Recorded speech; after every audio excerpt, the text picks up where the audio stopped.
Tiniyak po ng PCG na patuloy po silang magpapadala ng mga Coast Guard vessel yan po sa may West Philippine Sea.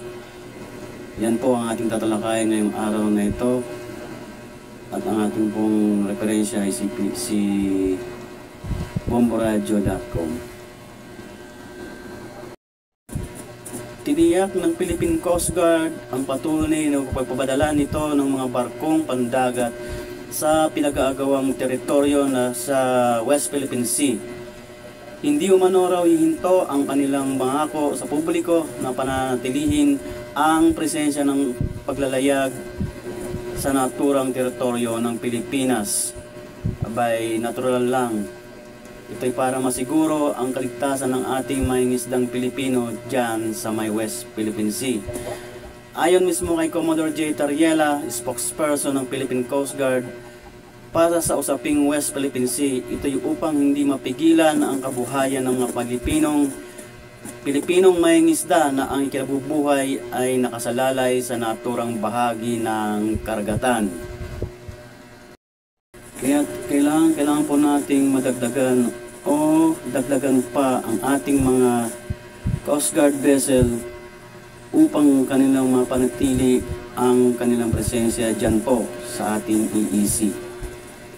Kaya't asahan raw na ang kanilang pagpapadala pa ng mga Coast Guard vessels para masiguro ang kaligtasan at patuloy na operasyon ng pangingisda ng mga lokal sa teritoryong pilit na inaangkin ng ibang bansa. Ay wala naman ibang sigurong ibang tinutukoy na bansa dyan. Di po ba? Git kasi niya na sa nakalipas na mga nagdaang taon, maraming nagpaulat ng mga insidente ng paghaharas o panggigipit sa mga Pilipinong nais lamang makapangisda sa dagat ngunit bigong mabigyan ng agarang tulong. Kaya ipinagmalaki ng naturang tagapagsalita na sa panahon ngayon ay iba na sapagkat sa tuwing nakakaranas ng ganito ang mga mangingisda ay nariyan ang presensya ng Philippine Coast Guard upang masiste at magatid ng rescue sa mga ito. Malaking bagay po iyan kasi po mas maganda po na may mga nakikitang mga Coast Guard ang ating mangingisda dyan po sa karagatan upang mabawasan naman po ang kanilang pangamba, takot na sila'y muli itaboy ng mga Coast Guard ng China o dili kaya ay mas malala agawin yung o embargohin ang kanilang mga huli dyan po sa karagatan na yan. May mga naitala na po kasi na ganitong pangyayari na ini-embargo ang kanilang mga huli ng mga Coast Guard ng Incheck.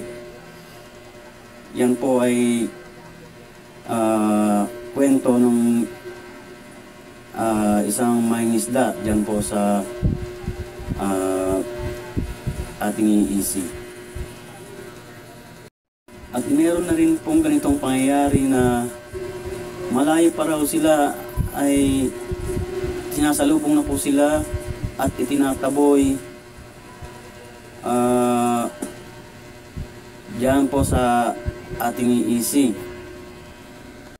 Nakakaawa po ang kalagayan ng ating mga isda dyan. Kasi minsan sila po ay uuwi ng luwaan dahil nga po wala silang huli at naapektuhan ng kanilang pamilya. Kaya't ipinagmalaki ng naturang tagapagsalita na sa panahon ngayon iba na sapagkat sa tuwing nakakaranas ng ganito ang mga mangingisda ay nariyan ang presensya ng Philippine Coast Guard upang masiste at magatid ng rescue sa mga ito. Paliwanag kasi niya ito'y binigyang prioridad ng Philippine Coast Guard lalo na sa deployment ng mga barko nito sa pinag-aagawang teritoryo ng West Philippine Sea. Ngayon, alam na natin na si Pangulong Bongbong Marcos kasama ang Philippine Coast Guard and the Armed Forces of the Philippines are really committed to deploy our Coast Guard vessels to ensure the safety and security of our fishermen, ani Commodore J. Tariela, Philippine Coast Guard spokesperson on West Philippine Sea.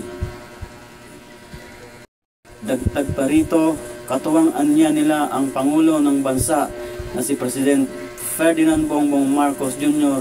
at Armed Forces of the Philippines sa pagpapanatili ng kaayusan sa West Philippine Sea.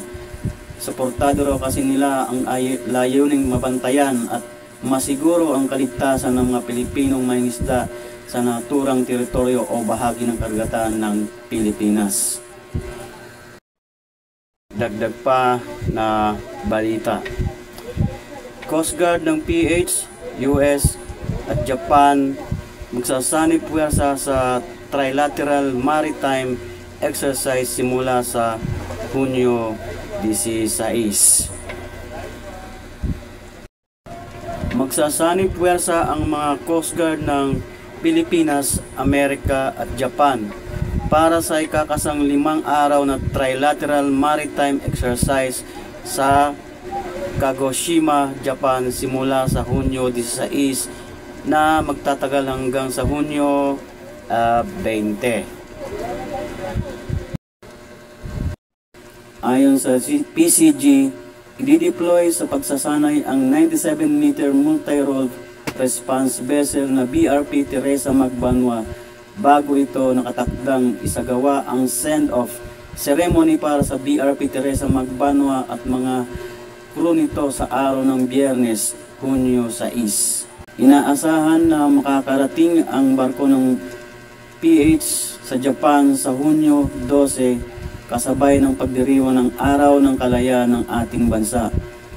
Ito naman na ang ikalawang pagkakataon na magsasagawa ang tatlong bansa ng naturang capacity building activity kasunod ng unang trilateral exercise na ginanap sa may Maribeles, Bataan noong Hunyo 23. Sa kabuuan ng pagsasanay, maglilibot ang mga Coast Guard personnel sa mga pasilidad, magsasagawa ng mutual visits sa mga patrol vessels na maritime exercise meetings at capacity building exercises.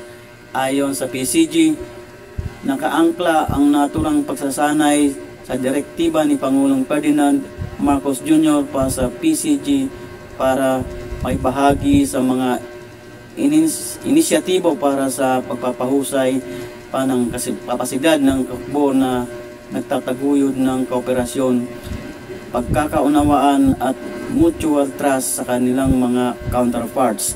Layunin ng ikalawang trilateral maritime exercise na mas mapalakas pa ang kolaborasyon at mas mapalalim pa ang diplomatikong relasyon sa Coast Guard counterparts, gayon din para ma-explore pa ang mas marami pang avenues para sa maritime cooperation tungo sa pagkakataon ng rules-based order.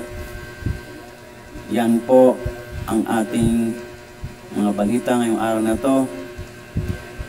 At kung kayo po ay nagustuhan nyo ang ganitong content, ay hinihiling ko po sa inyo na sana po ay pakisubscribe po ang aking channel. At maraming salamat po.